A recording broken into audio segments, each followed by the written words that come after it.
बिस्मिल्लाहिर्रहमानिर्रहीम। अस्सलाम वालेकुम स्टूडेंट्स, मैं हूं हसन फरीद, आपका फिजिक्स टीचर।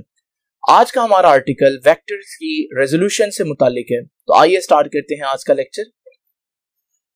स्टूडेंट्स, वेक्टर की रेजोल्यूशन को समझना बहुत क्रूशियल और बहुत क्रिटिकल है, क्योंकि ये कॉन्सेप्ट आपके इंटायर चैप्टर में बार बार इस्तेमाल होगा।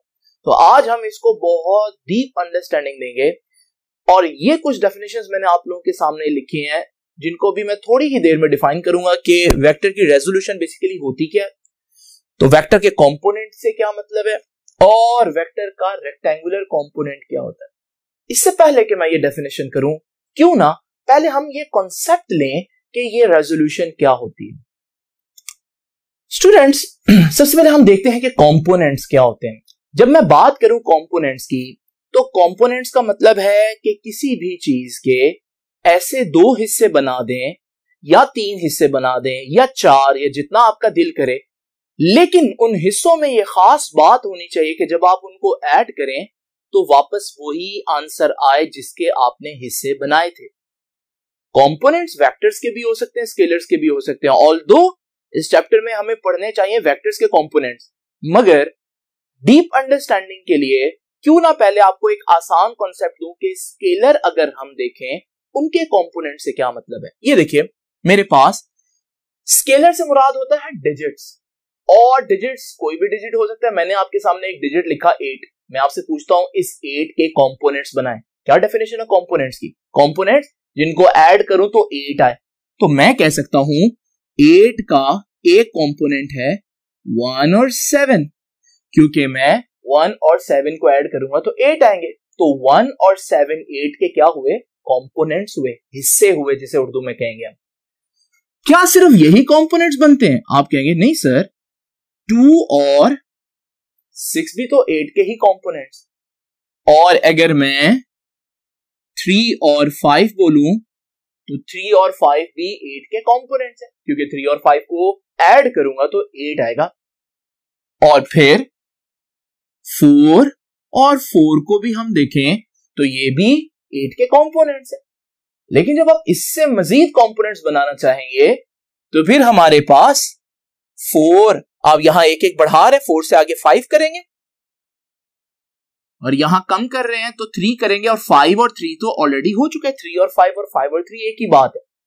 तो बच्चे समझते हैं कि भाई कंपोनेंट्स इतने ही बनेंगे, लेकिन ऐसा नहीं है स्टूडेंट्स। ये देखिए, अगर मैं कहूं 8 का एक कंपोनेंट 7.5 एंड 0.5, ये भी तो मिलकर 8 बना रहे हैं, तो फिर ये भी तो कंपोनेंट ही हुआ। तो इसका मतलब हम किसी भी स्केलर की जब बात करें तो कितने कंपोनेंट्स बना सकते हैं? जितना हमारा दिल करेगा, जितने हम चाहेंगे हम उतने कंपोनेंट्स बना सकते हैं। दूसरे अल्फाज में इनफाइनाइट कंपोनेंट्स बना सकते हैं। कितने कंपोनेंट्स बन सकते हैं किसी भी स्केलर के? Infinite components. दूसरी इंपॉर्टेंट बात, अगर आप देखें इसको ऑपोजिट में, 1 और 7 को मैं क्या कर रहा हूं तो 8 आ रहा है, ऐड कर रहा हूं, इसका मतलब एडिशन है ये। लेकिन यहां आज मैं 8 को 1 और 7 में डिवाइड कर रहा हूं, यानी कि आज मैं एडिशन के ऑपोजिट जा रहा हूं। ये कौन सा प्रोसेस है? एडिशन के ऑपोजिट जब भी मैं पूछता हूं कौन सा प्रोसेस है, ज्यादातर बच्चे कहते हैं subtraction, which is entirely wrong. तो बच्चों को ऐसा लगता है जैसे एडिशन का ऑपोजिट सब्ट्रैक्शन होता है। हरगिज नहीं बच्चों, एडिशन का ऑपोजिट ये प्रोसेस है, इसे हम बोलते हैं रेजोल्यूशन। तो यहां से हमें पता चला कि रेजोल्यूशन क्या हुई? फिर किसी भी चीज को उसके कंपोनेंट्स में डिवाइड कर देना, तकसीम कर देना, क्या कहलाता है? उस वेक्टर की रेजोल्यूशन कहलाती है, और वो ये इसके कंपोनेंट्स हैं। तो यहां से आपको थोड़ा सा आइडिया हुआ, लेकिन ये बात मैं फिर भी लिख देता हूं कि resolution is opposite process of addition. Addition का ऑपोजिट प्रोसेस अगर आपसे एमसीक्यू में पूछा जाए तो आप बताएंगे कि एडिशन का ऑपोजिट रेजोल्यूशन होता है। ये तो थी बात स्केलर की, ये चीज अंडरस्टैंडिंग के लिए जरूरी थी, लेकिन ये हमारा आज का आर्टिकल नहीं है। हमारा आर्टिकल है कि वेक्टर्स की रेजोल्यूशन कैसे करनी है। तो आइए हम जरा देखते हैं कि वेक्टर की रेजोल्यूशन से क्या मतलब है। मैंने आप लोगों को बताया कि जब हम बात करते हैं कंपोनेंट्स की, तो कंपोनेंट्स वो चीजें होती हैं जिनको मैं ऐड करूं तो वापस ओरिजिनल चीज आए। तो अगर मैं इसी डेफिनेशन को वेक्टर्स पर अप्लाई करूं तो इस वेक्टर के कंपोनेंट क्या होंगे? वो वेक्टर्स होंगे जिनको मैं ऐड करूं तो वापस यही ए वेक्टर बन जाए।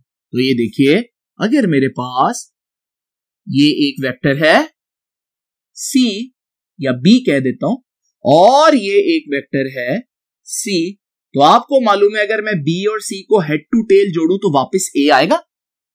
इसका मतलब बी और सी ए के क्या हुए? कंपोनेंट, क्योंकि बी और सी ऐड होकर वापस ए दे रहे हैं। लेकिन क्या यही कंपोनेंट्स बनेंगे? वही वाली लॉजिक। क्या और कंपोनेंट्स बन सकते हैं? बिल्कुल बन सकते हैं। ये देखिए हमारे पास, अगर मैं चाहूं तो मैं ये कंपोनेंट भी बना सकता हूं कि ये बी है और ये सी है। अभी भी ये ए के कंपोनेंट्स हैं क्योंकि ऐड होकर ये हमें वापस ए दे रहे हैं। और फिर अगर मैं चाहूं इस ए के ये दो कंपोनेंट्स भी बना सकता हूं, बी और सी। अब यहां से हमें आइडिया हुआ कि कंपोनेंट्स वो चीज होती है, वेक्टर के केस में भी कंपोनेंट वो चीज होती है जिसको अगर मैं ऐड करूं तो वापस ओरिजिनल वेक्टर आए मेरे पास। लेकिन स्टूडेंट्स, यहां पर अब दो तीन चीजें बहुत इंपॉर्टेंट है समझने वाली। मैं बात कर रहा था पहले स्केलर के कंपोनेंट्स की। कितने कंपोनेंट हो सकते हैं? इनफाइनाइट। लेकिन अगर मैं एक शर्त लगाऊं, शर्त ये है, मैं कहता हूं 8 के कंपोनेंट्स करें, लेकिन शर्त लगा रहा हूं कि कंपोनेंट्स ऐसे हो जो आपस में बराबर हो, तो क्या आप बहुत ज्यादा रेजोल्यूशंस कर सकते हैं? नहीं। फिर आपके पास एक ही ऑप्शन है, ये कि मैंने कंडीशन लगा दी 8 के कंपोनेंट्स बनाने की जो आपस में बराबर भी हों। अगर मैं ऐसी ही कंडीशन यहां पर लगाऊं कि वेक्टर ए के कुछ कंपोनेंट्स बनाए, लेकिन ऐसे कंपोनेंट्स बनाए जो आपस में परपेंडिकुलर हो, यहां बराबर की शर्त नहीं बोलूंगा, परपेंडिकुलर की शर्त बोलूंगा, तो अब ये कंपोनेंट्स तो है लेकिन ये परपेंडिकुलर नहीं है क्योंकि ये एंगल 90 नहीं बन रहा। ये भी कंपोनेंट्स है लेकिन परपेंडिकुलर नहीं, लेकिन ये कंपोनेंट्स हैं और ये खैर से परपेंडिकुलर भी हैं। इसका मतलब जिस तरह से ये दो कंपोनेंट्स ज्यादा इंपॉर्टेंट थे, इसी तरह से जब वेक्टर्स की रेजोल्यूशन करते हैं तो कंपोनेंट्स तो बन जाते हैं जितने मर्जी हम चाहें, मगर रेक्टेंगुलर कंपोनेंट्स हमारे पास जो होंगे वो स्पेशल किस्म के कंपोनेंट्स होंगे जो ना सिर्फ उसके कंपोनेंट्स होंगे बल्कि वो आपस में 90 डिग्री पर भी होंगे। इसमें अच्छी बात क्या होगी कि एक अगर एक्स एक्सिस में है तो दूसरा वाई एक्सिस में होगा क्योंकि वो आपस में परपेंडिकुलर है और एक्सिस भी एक दूसरे से परपेंडिकुलर होते हैं। स्टूडेंट्स, ये बातें आप भूल ना जाएं तो क्यों ना इसको जल्दी से आप एमसीक्यू की फॉर्म में एक दफा नोट डाउन कर लें। तो मैं आपसे पूछता हूं स्टूडेंट्स कि maximum number of components of a vector are, option है आपके पास 1, 2, 3, इनफाइनाइट।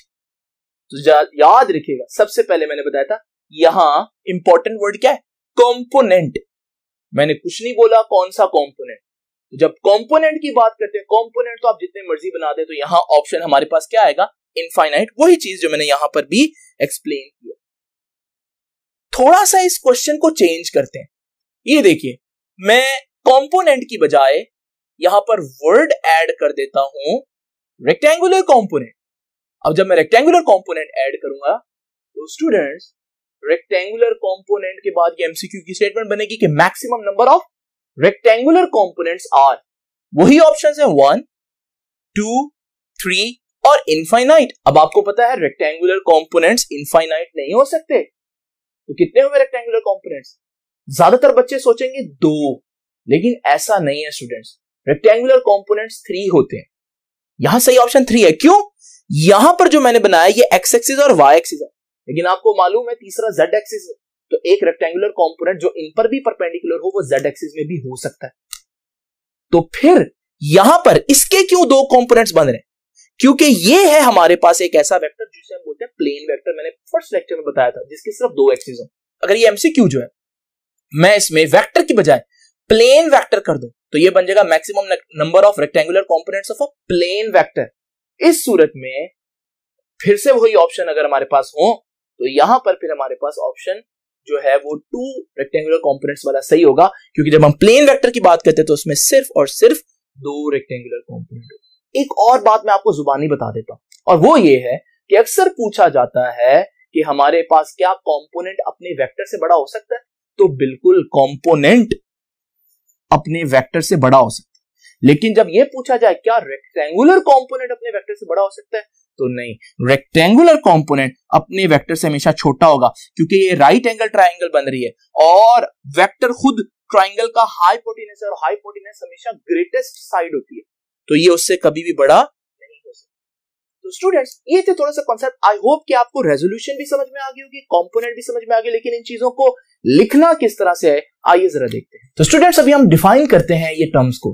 पहले मैं कंपोनेंट डिफाइन करता हूं। जैसे कि अभी आप लोगों ने देखा कि कंपोनेंट किसी भी वेक्टर का वो हिस्सा है जो किसी खास डायरेक्शन में होगा, एक्स एक्सिस में होगा, वाई एक्सिस में होगा, जेड एक्सिस में होगा। यहां से हम कह सकते हैं what is a component? It is defined as effective value of a vector in a specific direction. किसी खास डायरेक्शन में किसी वेक्टर का जितना हिस्सा बन रहा होगा उसे हम बोलेंगे कंपोनेंट। बच्चे मेरे से पूछते हैं कि सर क्या जरूरत है कंपोनेंट्स निकालने की? मैं आपको बताता हूं। इमेजिन करें मेरे पास एक ब्लॉक है और एक बच्चा इस ब्लॉक को इस डायरेक्शन में खींच रहा है और ये ब्लॉक भी इसी डायरेक्शन में जा रहा है। अब मैं आपसे पूछता हूं कि स्टूडेंट्स कितना वर्क हुआ? आप फोर्स और डिस्प्लेसमेंट को मल्टीप्लाई कर देंगे, क्योंकि आपको मालूम है यही फोर्स सारा का सारा डिस्प्लेसमेंट करवा रही है। मगर अगर ये फोर्स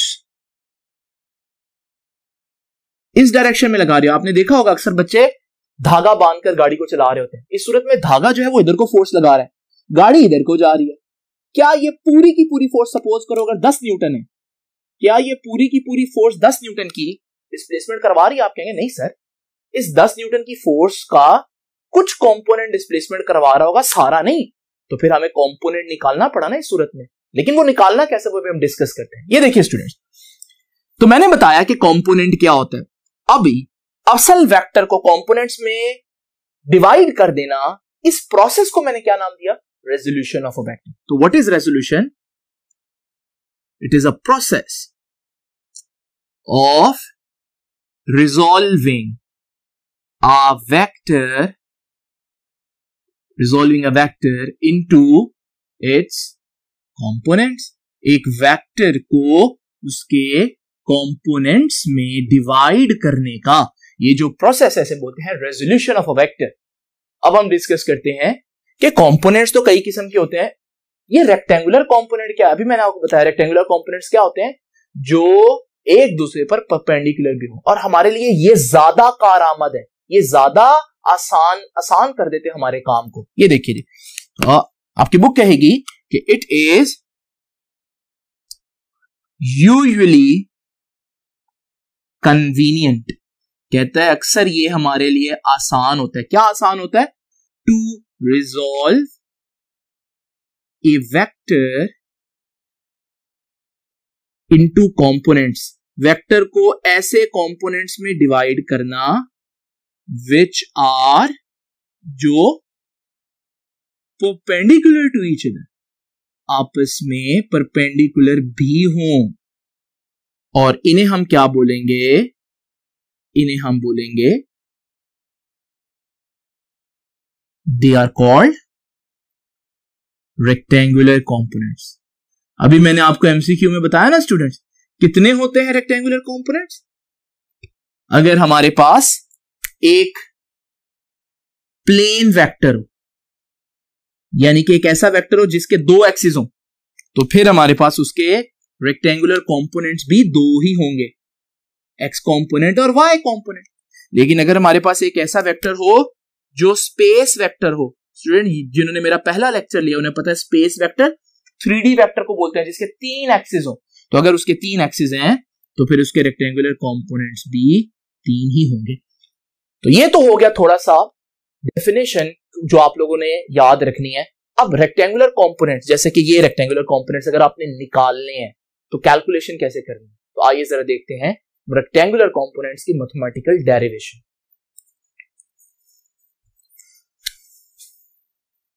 स्टूडेंट सबसे पहले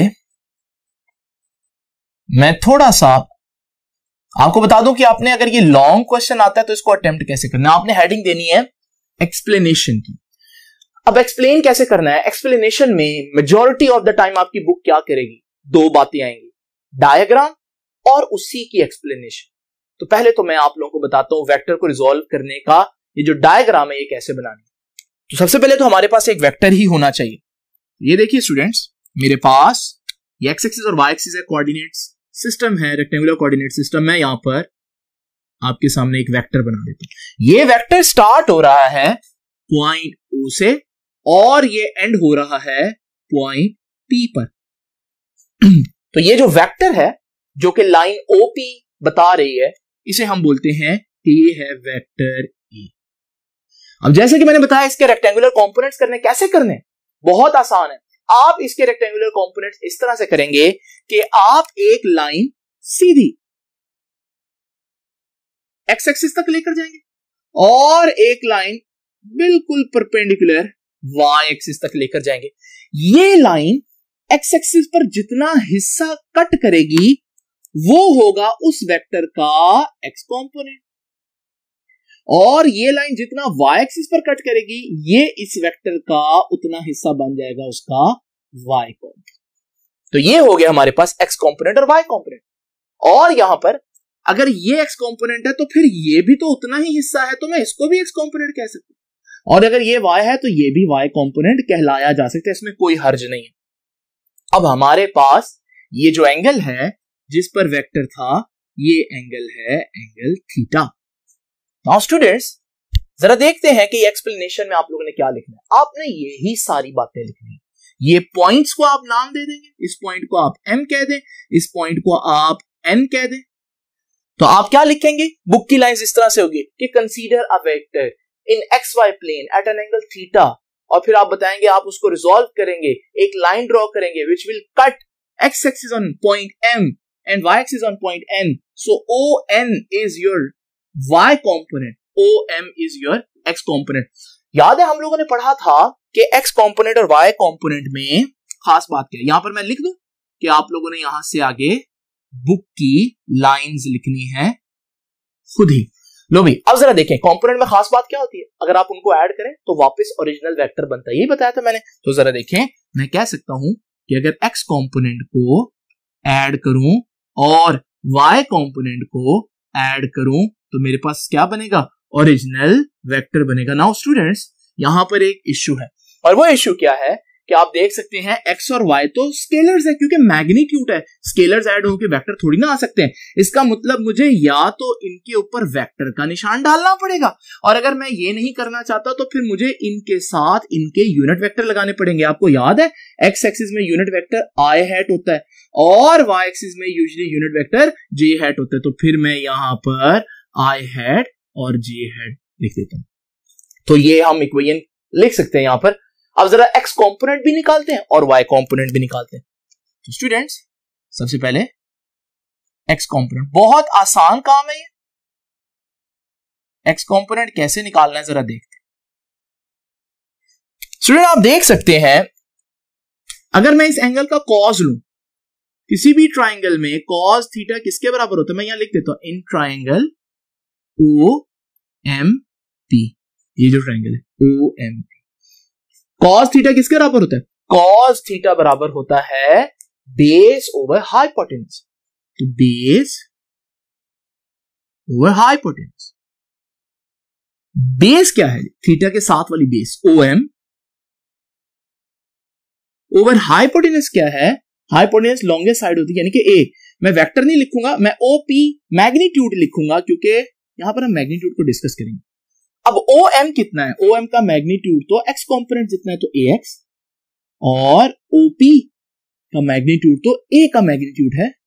यहां से cos theta AX over A है, तो AX किसके बराबर आएगा? स्टूडेंट जरा तवज्जो कीजिएगा, A उधर जाकर मल्टीप्लाई हो जाएगा तो AX आ जाएगा A cos थीटा की। लो जी स्टूडेंट्स, वो फार्मूला जो हमारे पास x कंपोनेंट का था वो आ गया। मैं इसको कह देता हूं कि this is our equation number 1। अब बात रह गई y कंपोनेंट्स की। एक्स कंपोनेंट आ गया जी। वाई कंपोनेंट क्या होगा वो भी देख लेते हैं स्टूडेंट्स। वाई कंपोनेंट जैसे पहले मैंने कॉस थीटा लिया, अब मैं लेता हूं साइन थीटा, और साइन थीटा लूंगा तो साइन थीटा किसके बराबर आता है, परपेंडिकुलर ओवर हाइपोटेन्यूज। परपेंडिकुलर क्या होती है, 90 के थीटा के सामने वाली साइड, तो परपेंडिकुलर क्या बना इसमें, पीएम बना। स्टूडेंट हाइपोटेन्यूज क्या होती है, लॉन्गेस्ट साइड। लॉन्गेस्ट साइड क्या है यहां पर, लॉन्गेस्ट साइड है ओपी। अब पीएम क्या है, पीएम है हमारे पास वाई कंपोनेंट, ये देखिए ए वाई, और ओपी है ए। यहां से साइन थीटा इसके बराबर है तो ए वाई किसके बराबर आएगा स्टूडेंट्स, ए वाई बराबर आएगा, ए उधर जाकर मल्टीप्लाई होगा तो A Y is equal to A sine theta. तो आप लोगों ने स्टूडेंट्स देखा कि किस तरह से अगर आप चाहें तो किसी वेक्टर से उसका कंपोनेंट निकाल सकते हैं। सिर्फ आपको क्या चाहिए, एंगल चाहिए, और आप वो वैल्यू पुट करें तो आपके पास एक्स कंपोनेंट भी आ जाएगा और वाई कंपोनेंट भी। लेकिन आपको साइन और कॉस की वैल्यूज कुछ फेमस एंगल्स के लिए याद रखना जरूरी है, जैसे 30 का कितना होता है, 60 का, 45 डिग्री का। स्टूडेंट्स इससे पहले कि आप कंफ्यूज हो इन फॉर्मूलों को देखकर, क्यों ना हम एक दफा इसको थॉरली देख लें कि एमसीक्यू की फॉर्म में आप लोगों ने क्या क्या पूछा जा सकता है आप लोगों को। तो आइए जरा देखते हैं एमसीक्यू। स्टूडेंट्स जरा देखते हैं कि ये एमसीक्यू आप किस तरह से सॉल्व करेंगे। तो एमसीक्यू कुछ इस तरह से है कि एट व्हाट एंगल, किस एंगल पर ए एक्स और ए वाई बराबर है। क्या पूछना, ए एक्स और ए वाई बराबर है। फार्मूला देखें स्टूडेंट्स, ए एक्स का फार्मूला क्या है, ए एक्स का फार्मूला है ए कॉस थीटा, और ए वाई का फार्मूला क्या है, ए साइन थीटा। ये बराबर इसके तब होगा जब कॉस और साइन की वैल्यू बराबर होगी। अब ये चीज आगे जाकर आप लोग पढ़ेंगे कि जब थीटा 45 पुट करें तो साइन की वैल्यू और कॉस की वैल्यू बराबर आती है। क्यों, क्योंकि साइन और कॉस जो है दोनों 45 पर 0.707 आंसर देते हैं। आप अपने कैलकुलेटर पर अभी चेक भी कर सकते हैं। तो इसका मतलब मैं कह सकता हूं कि फिर यहां पर कौन सा ऑप्शन सही होगा, तो आप बच्चे कहेंगे 45। लेकिन स्टूडेंट एक बात है जो आप लोग यहां पर गौर करना भूल गए, और वो देखिए जरा, ए एक्स और ए वाई आप देख रहे हैं वेक्टर के निशान ए एक्स और ए वाई के ऊपर। ये वेक्टर के निशान बता रहे हैं कि मैं वेक्टर्स की बात कर रहा हूं। वेक्टर्स कब बराबर होते हैं स्टूडेंट्स, दो बातें, जब मैग्नीट्यूड भी बराबर हो और जब डायरेक्शन भी बराबर हो। तो स्टूडेंट अगर हम देखें एक्स कंपोनेंट तो एक्स एक्सिस में होता है, वाई कंपोनेंट तो वाई एक्सिस में होता है। क्या ये बराबर हो सकते हैं, मैग्नीट्यूड में हो सकते हैं लेकिन डायरेक्शन में नहीं, क्योंकि एक एक्स एक्सिस में एक वाई एक्सिस में। तो क्या हमारे पास कभी भी ये सिचुएशन आ सकती है किसी भी एंगल पर, हरगिज नहीं। तो आप यहां पर एक और ऑप्शन ऐड करेंगे और वो क्या है, इम्पॉसिबल। लेकिन अगर यही क्वेश्चन स्टूडेंट्स बजाय वो मैग्नीट्यूड वेक्टर्स की बात करें, वो मैग्नीट्यूड की बात करें, मैग्नीट्यूड के लिए मैं ये वाला साइन डाल देता, ये साइन बता रहा है कि ये मैग्नीट्यूड। तो क्या कोई ऐसा एंगल है जिसपे हमारे पास एक्स और वाई कंपोनेंट्स के मैग्नीट्यूड बराबर हो? तो अगर हम डायरेक्शन को निकाल दें, तो मैंने अभी डिस्कस किया कि अगर हम देखें 45 डिग्री पर जो कॉस का आंसर आता है वही साइन का आंसर आता है, तो फिर वो कौन सा एंगल होगा जिस पर हमारे पास एक्स और वाई कंपोनेंट्स बराबर होंगे? जी स्टूडेंट्स वो हुआ 45 डिग्री। लेकिन स्टूडेंट्स क्या सिर्फ 45 डिग्री? इधर देखिए, आपने बाकी ऑप्शंस पर गौर किया? ये देखिए, अगर 135 ऑप्शन 135 है, यहां से 135, ये टोटल होता है 180। अगर ये 135 है तो फिर हमारे पास ये कितना बचेगा, यहां पर ये बनेगा 45 डिग्री स्टूडेंट्स। तो 45 डिग्री बनेगा तो जितना हमारे पास y कंपोनेंट उतना ही हमारे पास x कंपोनेंट होगा। अगर आप देखेंगे ये जो हमारे पास 225 है, वो 225 आपके पास यहां से यहां तक बनेगा 225, इतना तो बनता है 180। तो फिर ये नेक्स्ट आगे मजीद कितना बनेगा, 45 डिग्री। इसी तरह चौथा एंगल जो है वो फोर्थ क्वाड्रेंट में 45 डिग्री बन रहा है। इसका मतलब ये सारे एंगल्स किसी ना किसी क्वाड्रेंट में 45 डिग्री बन रहे हैं, और 45 डिग्री पर मैग्नीट्यूड बराबर होते हैं। तो 45 डिग्री ऑप्शन ए तो सही है, लेकिन 135, 225 डिग्री और हमारे पास 315 डिग्री ये भी अपने अपने क्वाड्रेंट के अंदर 45 डिग्री ही बनते हैं और हमारे पास इसमें मैग्नीट्यूड सेम ही आएगा। तो इसमें भी हमें एक ऑप्शन ऐड करना पड़ेगा और वो है कि ऑल ऑफ दीज के ये सारे आंसर सही हैं, यानी इन सब एंगल्स पर मैग्नीट्यूड सेम है। तो 45 कब करना है? अगर आपके पास यही एमसीक्यू हो और हमारे पास ऑप्शन कुछ इस तरह से हो 45, 30 डिग्री, 60 डिग्री, 90 डिग्री, इस सूरत में हम फिर यहां पर तो सिर्फ 45 डिग्री चलेगा, तो यहां पर हम 45 करेंगे। देखिए छोटी छोटी बातें हैं जिनको आप लोगों ने ध्यान से देखना है। अब जरा एक और इंपॉर्टेंट बात देखते हैं। ये डायग्राम देखें स्टूडेंट, एक वेक्टर है 10 न्यूटन्स का और ये वेक्टर जो है वो 30 डिग्री बना रहा है। मैं पूछता हूं बताएं कंपोनेंट्स निकालना। अब कंपोनेंट निकालना है एक्स कंपोनेंट, तो एक्स कंपोनेंट का फार्मूला क्या है? एक्स कंपोनेंट का फार्मूला है students ax = a cos theta. अब हमारे पास यहां पर a मैग्नीट्यूड है वो तो 10 न्यूटन और cos थीटा, थीटा कितना है? थीटा तो 30 दिया हुआ है और cos 30 होता है 0.86, तो जब 10 से मल्टीप्लाई होगा ये बन जाएगा 8.6 न्यूटन।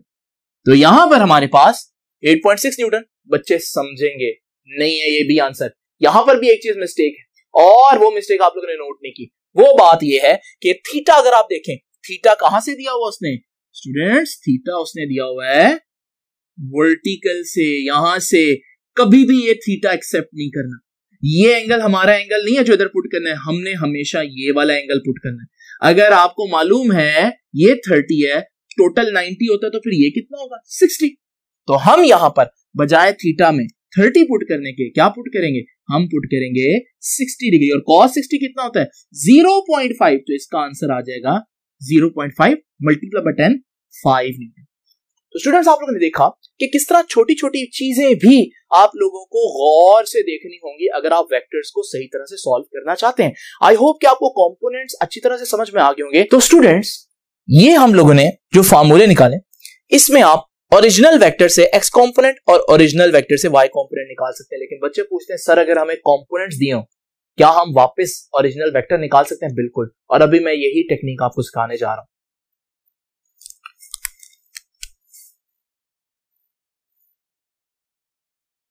तो हम कहेंगे कि रिजल्टेंट फ्रॉम कंपोनेंट्स। अभी तक हम कंपोनेंट्स निकाल रहे थे रिजल्टेंट से, लेकिन अब मैं कहूंगा रिजल्टेंट निकालें कंपोनेंट्स।